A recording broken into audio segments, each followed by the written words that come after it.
Hello 1 2 3 mic testing hello बस gang, क्या हाल है तुम लोगों के। तो भाई आज हम लोग फिर से डुबकी लगाने वाले फैक्ट्स की दुनिया में। और भाई ऐसे ऐसे इंटरेस्टिंग फैक्ट्स है ना जिनको देखने के बाद यार तुम लोग शॉक हो जाओगे। तो भाई आज की वीडियो क्रेडिट जाता है फैक्ट माइंडेड भाई को। भाई उन्हीं की तरफ से सारे बढ़िया बढ़िया इंटरेस्टिंग फैक्ट्स हैं यार। सो लेट्स गो, आश्चर्यचकित हो जाएंगे। क्या आपने कभी सोचा है कि आपके फेवरेट कार्टून्स हमेशा ग्लव्स क्यों पहनते हैं? क्या आपने इस दुनिया की सबसे लंबी ट्रेन देखी है? नहीं। तो आज देख लोगे इस नदी में आग कैसे लग गई। एक ऐसी बाइक जिसको खुद अक्षय कुमार भी नहीं चला पाए। ऐसा क्या था इस बाइक में? क्यों फ्लाइट में ड्राई कोकोनट ले जाना बैन है? कैसे प्लेन हाईजैक होने पर पायलट्स आप सबको छोड़कर भाग सकते हैं? और इन एक्सपेरिमेंट्स के बारे में जानकर आपका दिमाग हिल जाएगा। तो वीडियो को एंड तक देखना, क्योंकि वीडियो इतनी ज्यादा बढ़िया है कि आप अभी लाइक करके सब्सक्राइब बटन भी दबा दोगे और 1000 लाइक्स का एम चुटकियों में पूरा कर दोगे। नंबर 15, क्या आपने कभी सोचा है कि आपके फेवरेट कार्टून्स हमेशा ग्लव्स क्यों पहनते हैं? आपको तो पता ही होगा कि 2D एनिमेशन बनाने के लिए आर्टिस्ट को फ्रेम बाय फ्रेम ड्रॉ करना पड़ता है।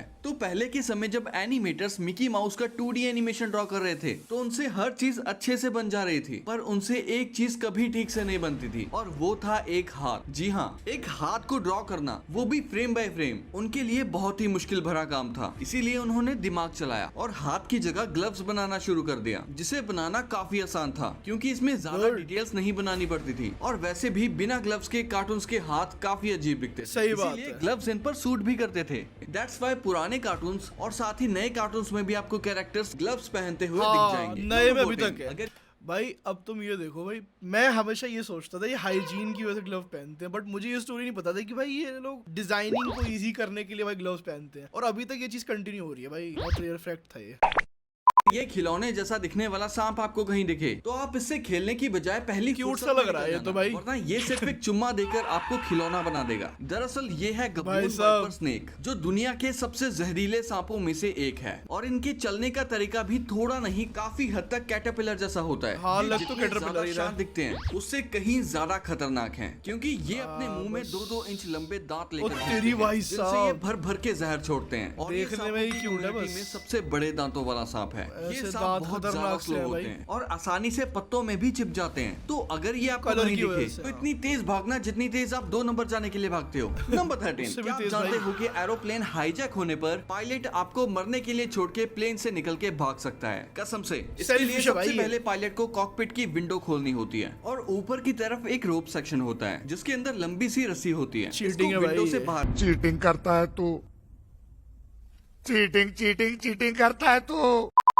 और अगर आपके हाथों में जान है तो इस रस्सी से लटकते हुए नीचे उतर जाओ बिना टांगे तोड़वाए। अगर पायलट थोड़ा कमजोर सा हो तो ऊपर वाला ढक्कन खोलो, इधर से ये स्टेप निकालो, पीछे की साइड से हैंडल निकालो जो कि ऑलरेडी रील से बंधा होता है। इसे टाइटली पकड़ के स्टेप पर पैर रखो और ऊपर से बाहर निकल जाओ। फिर पैसेंजर्स के लिए दुआ करके कूद जाओ। रील ऑटोमेटिकली आराम से नीचे उतार देगी। नंबर 12, इस आई होप सो भाई ऐसे पायलट से हमारा पाला ना पड़े भाई। प्लीज हमें दूर रखना, हमें नहीं जाना इसी फ्लाइट के अंदर भाई। एक्सपेरिमेंट को देखकर मेरा तो दिमाग हिल गया। जब एक बॉलिंग बॉल और एक पंख दोनों को सेम ऊंचाई से गिराया जाए तो जाहिर सी बात है बॉल पहले नीचे गिरेगी, है Obviously, ना? बिल्कुल। और ऐसा ही हुआ। लेकिन फिर चैम्बर से सारी हवा निकालकर वैक्यूम सिस्टम को ऑन कर दिया गया। फिर जब अच्छा। दोबारा गिराया तो पंख की स्पीड बॉल के बराबर हो गई और दोनों एक साथ नीचे आकर गिरे, क्योंकि वैक्यूम में पंख पर हवा का कोई प्रेशर ही नहीं लगा। इसीलिए पंख की स्पीड वैक्यूम में बढ़ गई। लेकिन बॉल पर भी तो हवा का प्रेशर नहीं लगा, तो बॉल की Scientific स्पीड बात वैक्यूम है। में क्यों नहीं बढ़ी? क्योंकि बॉल भारी है तो उसका इनर्शिया भी ज्यादा है। इसीलिए हल्की चीज हो या भारी, Oh God, वैक्यूम में please. ग्रेविटी इतनी दोनों science पर तो मैंने बराबर स्कूल ही time में भी लगेगी। ध्यान से नहीं नंबर पढ़ी 11, थी। क्या आप जानते हो कि अगर आप एक ड्राई कोकोनट लेकर फ्लाइट में ट्रैवल करना चाहते हो तो आपकी फ्लाइट छूट सकती है, क्योंकि एयरपोर्ट सिक्योरिटी वाले आपको ड्राई कोकोनट लेकर फ्लाइट में घुसने ही नहीं देंगे। सुन रहे इंसान, मैं नारियल हूँ रे।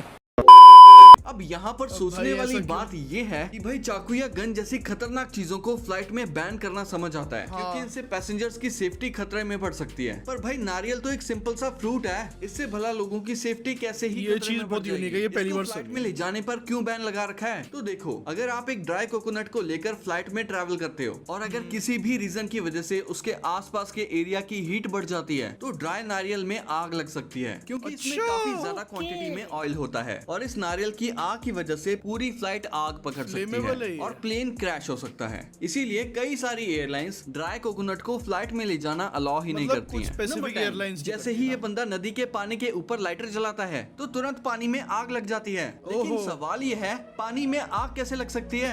ये है ऑस्ट्रेलिया की कॉन्डमेन रिवर, जहाँ 2016 के आसपास लोगों ने नोटिस किया कि नदी के पानी से आग निकल रही है, जो कि एक अजीब और हैरान कर देने वाली नकली बात लग रही थी मुझे पहले तो पहले सबको starting लगा में। कि शायद कहीं से क्रूड ऑयल या कोई केमिकल लीक हो रहा होगा, हाँ। लेकिन इन्वेस्टिगेशन करने के बाद कुछ और ही निकला। साइंटिस्ट ने देखा कि नदी के किनारे से बड़े बड़े गैस के बबल्स निकल रहे थे और ये मीथेन गैस थी, जो जमीन के नीचे कोल सीम्स में होती है। अच्छा। दरअसल वहाँ फ्रैकिंग हो रही थी। फ्रैकिंग की फुल फॉर्म है हाइड्रोलिक फ्रैक्चरिंग। ये एक ऐसा प्रोसेस है जिसमें जमीन के नीचे हाई प्रेशर लिक्विड जैसे पानी, केमिकल्स और सैंड डालकर रॉक्स को तोड़ दिया जाता है ताकि उनके बीच से गैस या ऑयल निकाल सकें। इस प्रोसेस के चलते मीथेन गैस ने जमीन के अंदर से लीक करना शुरू कर दिया और नदी तक पहुंच गई। और जब ये गैस पानी के थ्रू हवा में बबल बना के निकलती है और कोई उसके पास फ्लेम ले जाता है तो तुरंत आग लग जाती है। तो अब समझ आया, इस अच्छा। नदी में मतलब आग पानी ही इसलिए फेल हो लगी जाता है क्योंकि इसके आगे। मीथेन गैस लीक हो गई थी। पानी नहीं जल रहा था, उसमें से निकलती गैस चल रही थी।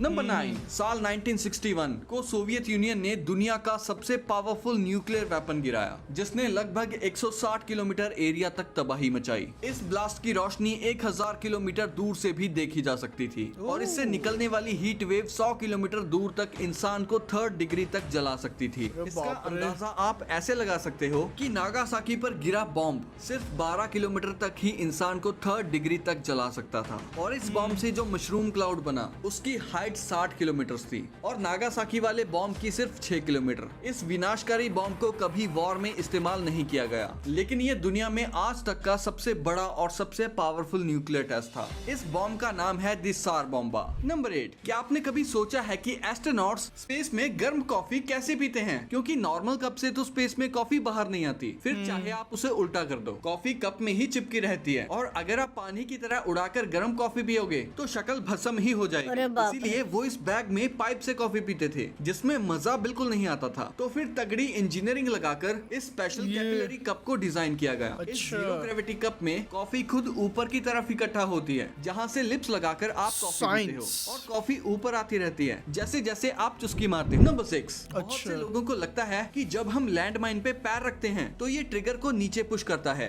और पैर को हटाने पर ट्रिगर फायर पिन को निकाल देता है और लैंड माइन ब्लास्ट हो जाता है। मुझे भी ऐसे ही लगता है लेकिन वैसे तो। ऐसा सिर्फ मूवीज में ही होता है। असल में अच्छा। ज्यादातर लैंड माइंस ऐसे काम ही नहीं करते, बल्कि जैसे ही इनके ऊपर कोई प्रेशर पड़ता है तो ये इमीडिएटली ब्लास्ट हो जाते हैं। नंबर 5, ये बंदा पांडा के बच्चे चोरी कर रहा है, वरना माँ पांडा अपने ही बच्चों की जान ले लेगी। दरअसल जब माँ पांडा बच्चे देती है तो अक्सर उसके ट्विंस होते हैं, लेकिन पांडा तो सिर्फ बैम्बू ही खाते हैं, जो कि लो सोर्स ऑफ एनर्जी होता है। इसीलिए माँ पांडा में 2 बच्चों को संभालने जितनी एनर्जी नहीं होती। तो ऐसे में माँ ताकतवर बच्चों की जिम्मेदारी लेते हुए कमजोर बच्चे को मरने के लिए छोड़ देती है। लेकिन कैप्टिविटी में केयर टेकर ऐसा होने पर बच्चों को चुरा लेते हैं और फिर बच्चे का पूरा ध्यान रखा जाता है जब तक कि वो बड़ा ना हो जाए। नंबर 4, इस बाइक को खुद अक्षय कुमार भी नहीं चला पाए, क्योंकि ये है दुनिया की सबसे डिफिकल्ट बाइक। तो ये क्या है? साइकिल, जो कि देखने में एक नॉर्मल साइकिल की तरह ही होती है, बट इसके स्टीयरिंग में रिवर्स मैकेनिज्म होता है। मतलब आप इसका ओह। हैंडल राइट को करोगे तो इसका व्हील लेफ्ट की ओर हो जाएगा और लेफ्ट को करोगे तो राइट की ओर हो जाएगा। इसे पहली बार में कोई नहीं चला सकता सिवाय बच्चों के। नंबर 3, ये है बच्चों का कोई नहीं बोल सकता भाई। अरे ये क्या है? को एक दूसरे की छाती पर पटक कर कोई खेल नहीं खेल रहे, बल्कि ये तो इनकी खूनी लड़ाई है। दरअसल ये प्यारे से लगने वाले elephant seal giant killer machine है, जो कि 20 से भाई, 22 ये फीट क्या लंबे है? और 5000 किलो तक वजनी हो ये सकते तो हैं। और मेल्स को तो आप unrealistic दूर से लग रहा है। सकते हो, क्योंकि एक तो इनका नाक बहुत लंबा है। ये एलिफेंट सील अपनी टेरिटरी को बचाने के लिए या फीमेल को पाने के लिए लड़ाई करते हैं और इनकी लड़ाई पूरे एनिमल किंगडम में सबसे ज्यादा ब्रूटल मानी जाती है। अच्छा। सबसे पहले ये ऐसी भयानक आवाजें निकालकर एक दूसरे को डराते हैं। इसकी अगर कोई शक्ल ही पीछे अजीब नहीं सी हटता, है भाई। तो अपने दांतों से एक दूसरे के शरीर को चीर डालते हैं। लड़ाई में जो अरे हारता है, बाप रे। वो अपने जख्मों को लेकर कुछ दिनों बाद चला जाता है, लेकिन जीतने वाले को सब कुछ मिलता है। इन्हें 150 से ज्यादा फीमेल्स और उनसे 500 पप्स मिलते हैं, लेकिन इस लेवल तक सिर्फ 1% एलिफेंट सील ही पहुंच पाते हैं। नंबर 2, इंसान पानी पर चल नहीं सकता, लेकिन दौड़ जरूर सकता है।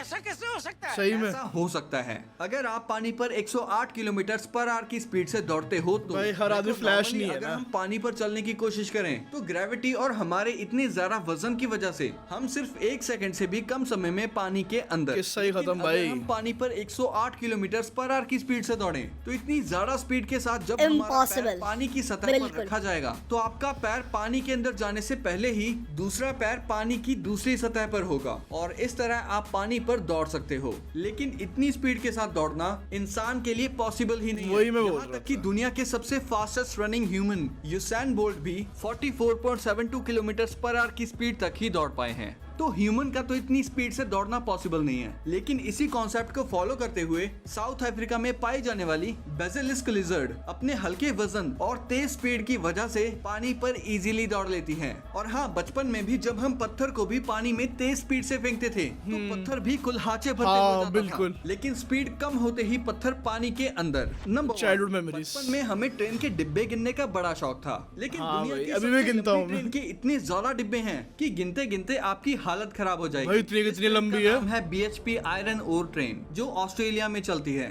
इसकी टोटल लेंथ है 7.35 किलोमीटर और इसमें भाई होते हैं साहब। 682 वैगन्स और 8 इंजन्स। इतनी बड़ी ट्रेन की सोचकर ही दिमाग इतने घूम में तो जाएगा। भाई मेरा ये ट्रेन frustration आयरन level ओर ही लेके कहाँ जाती पहुंच है, जाएगा माइन इतना से तक। पोर्ट हेडलैंड तक। खत्म और भाई। इसका रिकॉर्ड 2001 से अब तक कोई नहीं तोड़ पाया। अब बात करें इंडिया की तो यहाँ सबसे लंबी ट्रेन का नाम है शेषनाग जिसको चलाया गया था जुलाई 2020 में। शेषनाग। इसकी length थी 2.8 किलोमीटर और इसमें बहुत लगे कम है थे उससे। 251 वैगन्स और 4 इंजन्स। ये ट्रेन एक स्पेशल ट्रायल थी जो चलाई गई थी इंडियन रेलवेज के ही पहले रिकॉर्ड सुपर एनाकोंडा को तोड़ने के लिए जिसमें 177 शेषनाग ज्यादा dangerous है भाई। इसके बाद शेषनाग रेगुलर सर्विस में नहीं चली लेकिन उस एक रन ने हिस्ट्री जरूर बना दी थी। तो ये तो आपको पता चल गया। ऑलराइट गाइस, आज के फैक्ट्स देख के बहुत मजा आया भाई, काफी सारी नई नॉलेज मिली। आई होप आप लोगों को भी मजा आया होगा। अगर मजा आया तो इस वीडियो को लाइक कर देना, चैनल को भी सब्सक्राइब कर दो और मैच चला। तब तक के लिए गुड बाय।